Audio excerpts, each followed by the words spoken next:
जब भी स्टडी करो एकांत में करो। लगातार हम 8-8 10-10 घंटे 11-11 घंटे सिर्फ मोबाइल पर देख रहे हैं तो बेटा सिलेक्शन नहीं होगा।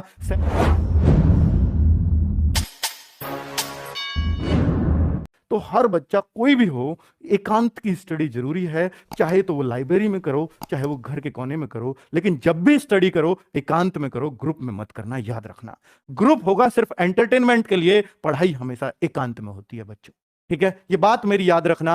दूसरा मंत्र है बच्चों, ऑनलाइन पढ़ाई व सेल्फ स्टडी दोनों का तालमेल बहुत जरूरी है। क्योंकि अगर सिर्फ हम ऑनलाइन में फंस कर रह गए और लगातार हम 8-8 10-10 घंटे 11-11 घंटे सिर्फ मोबाइल पर देख रहे हैं तो बेटा सिलेक्शन नहीं होगा। सेल्फ स्टडी का भी तालमेल लगाना होगा। बेटा हमारी मजबूरी है कि हम 8-8 क्लास लाइव कराते हैं, लेकिन आपकी मजबूरी नहीं है। आपका जो मन करे कि भाई मैं इस क्लास को नहीं देखूंगा तो मैं इसको बुक से कवर कर सकता हूं, मुझे जरूरत नहीं है इसको देखने की। तो बच्चों हम क्यों लाइव करा रहे हैं फिर इतना? क्या सबके लिए नहीं करा है? नहीं, बच्चे को अपनी स्ट्रेंथ पहचाननी है। क्योंकि हमारे पास देखिए बच्चा, हम कुछ चीज छोड़ नहीं सकते, क्योंकि हमारे पास इसको भी पढ़ने वाला बच्चा है, उसको भी कुछ इसको पढ़ेगा कुछ उसको। लेकिन आप क्या करते हो, सब कुछ पढ़ रहे हो। तो बेटा सब कुछ अगर आप पढ़ सकते हो तो वो तो बेस्ट ही है, लेकिन अगर उसकी वजह से सेल्फ स्टडी नहीं कर पा रहे हो तो फिर वो बहुत नुकसानदेह है। ठीक है, कोई नहीं बताएगा इतनी ईमानदारी से इन सारी बातों को। मैं आपको इसलिए बता रहा हूं क्योंकि मुझे आप लोगों से सिलेक्शन चाहिए। ठीक है बच्चों, तो ऑनलाइन पढ़ाई करो, बहुत अच्छी चीज है, लेकिन साथ में सेल्फ स्टडी इसलिए जरूरी है बच्चों कि ऑनलाइन पढ़ाई करते रहने से, सिर्फ पढ़ाई करते रहने से, क्लास देखते रहने से सिलेक्शन नहीं होता। जब तक अपने दिमाग में ना उतारो, और दिमाग में उतरती है चीजें सेल्फ स्टडी से। तो बच्चों दोनों का तालमेल प्लीज बना के रखना। मैं ये मानता हूं मैक्सिमम मैक्सिमम मैक्सिमम 5 से 6 आवर क्लास ऑनलाइन लेनी चाहिए, इससे ज्यादा नहीं लेनी चाहिए। ठीक है, और अगर 5-6 आवर्स ऑनलाइन ले रहे हो तो बेटा 5 आवर्स की सेल्फ स्टडी भी चाहिए, जो बुक से हो सकती है, नोट्सों से हो सकती है। ठीक है, फिर सर कैसे करें, क्लास तो ज्यादा है। तो बेटा आप उस सब्जेक्ट को छोड़ो जिसको आप बुक से कर सकते हो। आपको लगता है मुझे बुक से और मुझसे क्लास से दोनों से एक सा होगा, तो आप करिए, फिर आप बुक को प्रीफर करिए, क्योंकि इतनी क्लास आप नहीं देख पाओगे, मुझे भी पता है, रेगुलरली तो नहीं देख पाओगे। तो इस तालमेल को उन सब बच्चों ने बहुत बेहतर बैठा रखा था। सब में ये बात कॉमन थी बच्चों कि सबका ऑनलाइन पढ़ाई फिक्स, इतनी क्लास करनी है, और सबका सेल्फ स्टडी फिक्स कि इन क्लास के बाद मुझे ये प्रैक्टिस करनी है। ठीक है बच्चों, आगे बात करता हूं बेटा मॉक टेस्ट।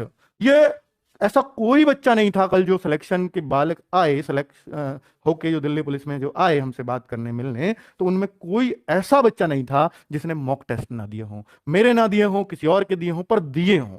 मॉक टेस्ट के बिना सिलेक्शन संभव आजकल नहीं है ऑनलाइन की दुनिया में, है ना बच्चों? तो मॉक टेस्ट अगर आप वीकली देते हैं तो ये बहुत अच्छा है बच्चों, बहुत शानदार है। अब इतनी पढ़ाई तो आपने कर ली है कि वीकली मॉक टेस्ट दे सको, और वीकली मॉक टेस्ट में अगर आप शुरुआत में देना शुरू करते हो तो मैं कहता हूं बच्चों 150 अपना पहला टारगेट रखो कभी भी मॉक टेस्ट में। अगर 150 को अचीव, देखिए ऐसा होता है कई बार मेरे एक में 150 आ गए, बाकी में 130, फिर 130 पे आ गया। बेटा इससे डिमोटिवेट मत होना, वो अभी आपका लेवल 150 का बना ही नहीं है, क्योंकि जिस दिन बन जाएगा उस दिन आप 150 से नीचे आना बंद कर दोगे।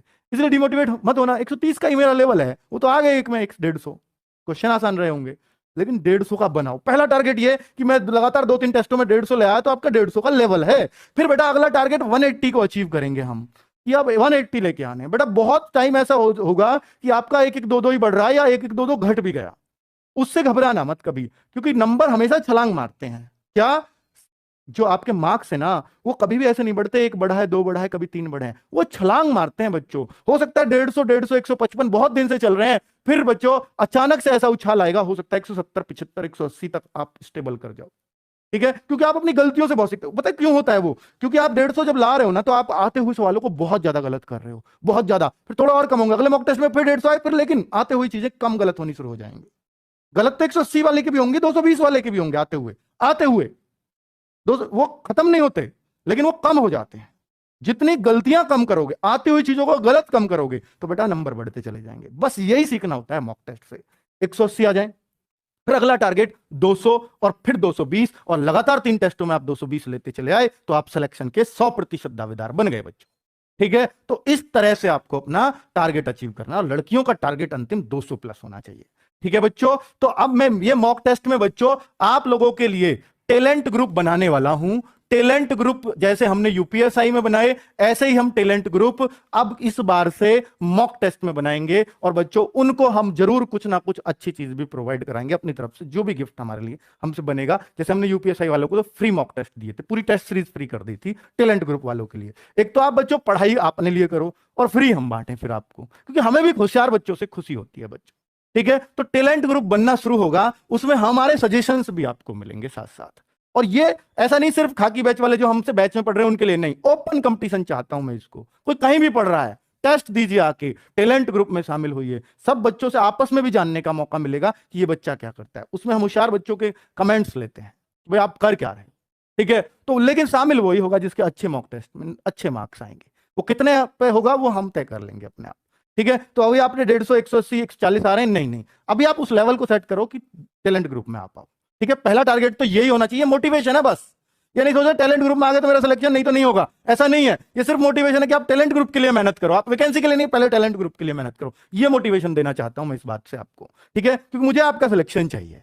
आगे बच्चों लड़की का चक्कर, ये बच्चों बाबू भैया लड़की का चक्कर, ये बहुत बुरा चक्कर है बच्चों। और ये जो बच गया बेटा, इन 5 मंत्र में, सिलेक्शन के मंत्रों में ये सब कुछ निकल के आया है। क्योंकि आपने देखा होगा अक्सर कमेंट्स में कि बच्चे लोग, किसी लड़की ने कमेंट कर दिया ना, तो उसका भैया उसके हाय पूजा, हाय बबीता, हाय सीमा, हाय रीना। लेकिन अगर कोई पप्पू, कोई मतलब कोई और राहुल, कोई पंकज ऐसे कमेंट कर रहा तो उस पर नहीं होता हाय पंकज, हाय राहुल, नहीं, ये होता है लड़कियों का कमेंट है तो निश्चित तौर पर आप करते हो इसलिए आपको हंसी आ रही है, जो हंस रहा है सब करते हैं, ये निश्चित तौर पे बात है। ठीक है बच्चों, तो ये चीज किसी में नहीं थी उनमें।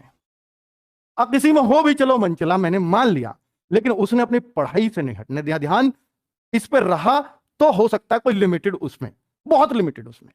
लेकिन बच्चों अब आप क्या करते हो, क्योंकि बच्चों आपकी नई नई एज होती है, आपने अभी जिंदगी के धक्के नहीं खाए हुए होते, क्योंकि आपकी एज 18, 22, 23 साल है और इसमें अभी आपको धक्कों का पता नहीं है। इसके निकलने के बाद, एज निकल जाए भर्ती होने के बाद, भर्ती ना हो पाओ और जब एज निकल जाए तो बेटा धक्के तब पता चलती है क्या होता है। ठीक है, तो मैं आपसे कहूंगा कि बेटा ये पूछना बंद कर दो। आपका देखिए लड़कियां भी, मतलब फिर ऐसा होता है कि हाय पूजा उसने बोल दिया, कि उसने बोल दिया हाय राहुल, इतने में तो राहुल बेटा फिर रोज पूजा को ढूंढेगा कमेंट में, ये निश्चित बात है।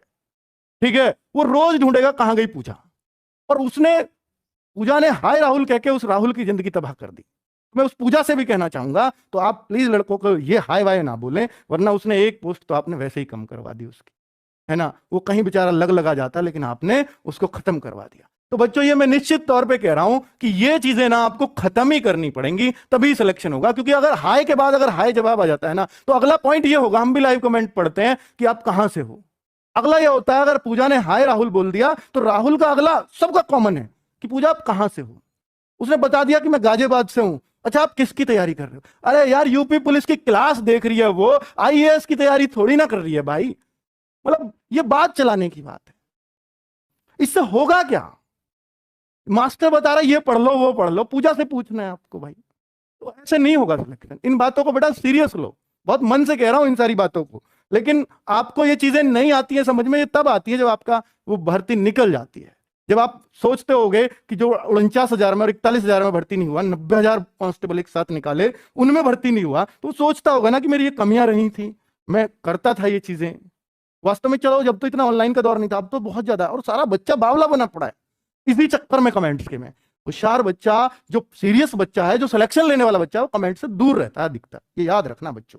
ठीक है, डेडिकेशन ये तो अद्भुत मिलता है सिलेक्शन वाले बच्चों में, डेडिकेशन तो अद्भुत मिलेगा। चाहे कितना भी हाय पूजा, हाय सरिता, हाय राहुल कुछ भी हो जाए, वो अपने लक्ष्य से नहीं भटकता। उसको हमेशा याद रहेगा कि भैया पहले यूपी पुलिस से बाद में होती रहेगी, देखी जाएगी, ये तो बस ऐसे ही पूछ लिया मैंने। बेटा वो जो चीज है ना, वो डेडिकेशन नहीं छूटना चाहिए किसी भी परिस्थिति में। भर्ती लेट होती है तो हो जाने दो, मुझे अपनी सीट लेनी है, मैं पढ़ता रहूंगा। कोई भटकाने वाली आए या कोई भटकाने वाला है, कोई दिक्कत नहीं, मैं भटक लूंगा, पर पहले यूपी पुलिस, उसके बाद जहां तू ले जाएगी ले चलूंगा, कोई दिक्कत नहीं है। ठीक है बच्चों, तो ये डेडिकेशन यही होता है कि उसके प्रति जो आपका लक्ष्य है ना, उसके प्रति आप अंधे होके पड़े हो, कोई भी बीच में आया हो वो मेरे इसको नहीं डिगा सकता, है ना बच्चों। तो आपका वही है डेडिकेशन, चाहे वो लड़की हो या लड़का। अगर आप हाई फाई के चक्कर में पड़ गए तो हाई फाई से ज्यादा कुछ नहीं मिलेगा बच्चों, और ये नौकरी और जाती रहेगी।